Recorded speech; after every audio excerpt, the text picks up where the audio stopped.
Sourate 74, le revêtu d'un manteau. Au nom d'Allah, le miséricordieux, celui qui fait miséricorde. Ô toi qui te recouvres d'un manteau, lève-toi et avertis. Proclame la grandeur de ton Seigneur. Purifie tes vêtements. Écarte-toi de l'adoration des idoles. Ne donne pas en espérant recevoir davantage. Pour ton Seigneur patiente face au tort que tu subiras. Lorsque l'on soufflera dans la trompe, ce jour sera un jour difficile et dénué de toute facilité pour les mécréants.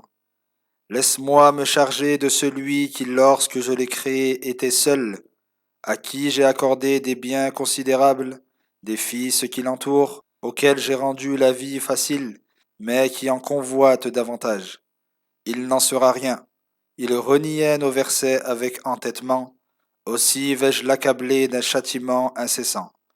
Il réfléchit et décida qu'il soit maudit pour ce qu'il a décidé. Qu'il soit maudit pour ce qu'il a décidé. Il réfléchit de nouveau à la manière de rejeter le Coran, et son visage se renfrogna et s'assombrit. Il tourna le dos à la vérité et refusa orgueilleusement de s'y soumettre. Il dit, ce n'est qu'une magie héritée des anciens. Ce n'est que la parole d'un homme. Je le plongerai dans Saqar. Qui te dira ce qu'est Saqar? Un feu qui n'épargne aucun vivant et ne laisse aucun mort, et qui calcine la peau de ses hôtes.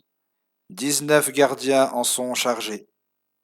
Nous n'avons assigné que des anges à la garde de l'enfer, et nous n'en avons mentionné le nombre que pour éprouver les mécréants, mais aussi pour que les gens du livre soient convaincus que le Coran est vérité, que la foi des croyants augmente, que les gens du livre et les croyants n'aient aucune incertitude à ce sujet, et afin que ceux qui ont une maladie de doute et d'hypocrisie dans le cœur et les mécréants disent « Qu'a voulu signifier Allah en informant de ce nombre ?»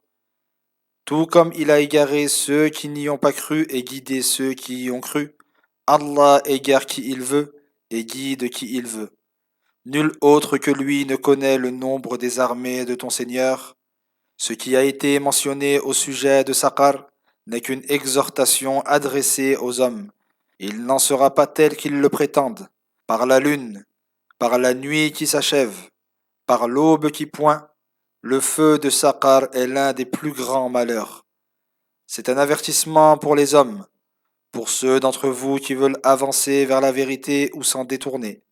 Le sort de chacun dépend de ce qu'il aura acquis, sauf les gens de la droite, établis dans des jardins. Ils demanderont à ceux qui se rendaient coupables de mécréance, « Qu'est-ce qui vous a fait entrer dans l'enfer de Saqar ?» Ils répondront, « Nous n'étions pas de ceux qui accomplissaient la prière. Nous ne nourrissions pas le pauvre.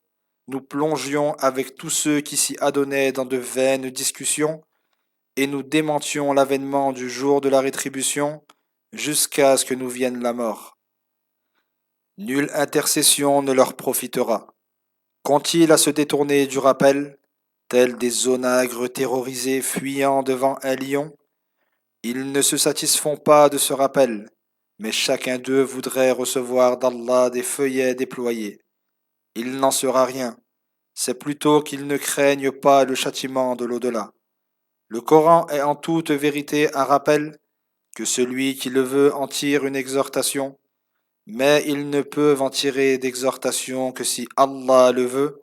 Lui seul est digne d'être craint, et lui seul dispose du pardon qu'il accorde à ceux qui se repentent.